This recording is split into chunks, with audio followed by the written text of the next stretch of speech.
We'll be discussing one of the four regulatory mechanisms for transcription, and I chose negative inducible. So some just definitions I wanted to go over. Operators right here. This is kind of like a blown up analogy of an operon. And so the operator here is where active repressor protein binds, which prevents the RNA polymerase from attaching to the promoter. And structural genes are one or more genes coding for protein enzymes transcribed as a unit, and they are the actual genes a part of an operon, and so they are the genes that will be produced if enzymes are necessary to break down of sugar lactose. So I'm going to be explaining the negative inducible process. So there's negative and positive control, and those have to do with DNA binding protein. So for negative control, the regulatory protein acts as a repressor and binds to the DNA, preventing transcription. It represses it. So for inducible and repressible control, those have to do with small molecule effector. And so inducible control is when transcription is normally off until the small molecule binds it to the regulatory protein, turning transcription on. So when the small molecule is present, transcription is on.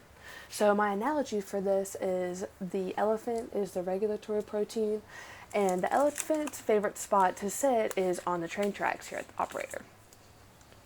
And so he really likes to sit on the train tracks blocking the train. And the only thing he likes better than sitting on the train tracks is the peanuts, which is a small molecule effector. So if the peanuts are available, he will leave the train tracks to come eat the peanuts. And then if he leaves the train tracks, the RNA polymerase, which is the train, can proceed. So the overall idea for negatively induced system is what happens to transcription when the small molecule is absent or present in a lac operon system. So I'll explain by when the molecule is absent. So transcription is